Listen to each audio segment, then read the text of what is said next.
காட்டு யானை விரட்டுவதைக் கண்டு அதிர்ச்சியில் கதறிய பக்தர்கள்.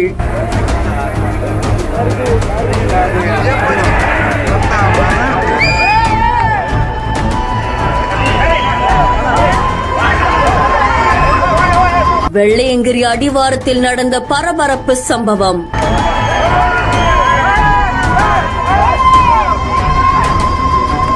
கோவை மேற்கு தொடர்ச்சி மலைப்பகுதியில் இருக்கக்கூடிய பூண்டி அடிவாரத்துல வெள்ளையங்கிரி ஆண்டவர் கோவில் இருக்கு. மலைக்கோவில் அடிவாரத்திலிருந்து சுமார் 6000 அடி உயரத்துல இருக்கக்கூடிய 7வது மலையில சுயம்பலிங்க சுவாமி உள்ளது. இந்த நிலையில கடந்த சில மாதங்களாகவே வெள்ளையங்கிரி பூண்டி அடிவாரத்தில் இருக்கக்கூடிய பழக்கடைகளையும் அங்க இருக்கக்கூடிய பக்தர்களுக்கு தரக்கூடிய அன்னதானம் வழங்கும் கூட்டத்தையும் அங்க இருக்கக்கூடிய ஒற்றை காட்டு யானை சேதப்படுத்தி வருது. அந்த பொருட்களை சாப்பிட்டு சூறையாடிட்டு போறது. அது மட்டும் இல்லாம அந்த யானை திரும்பி வரதால பொதுமக்கள் ரொம்பவே அச்சம் அடைஞ்சிருக்காங்க. இதை தொடர்ந்து அங்க இருந்த ஒற்றை காட்டு யானைய விரட்டுறதுக்கு முயற்சி பண்ணிருக்காங்க.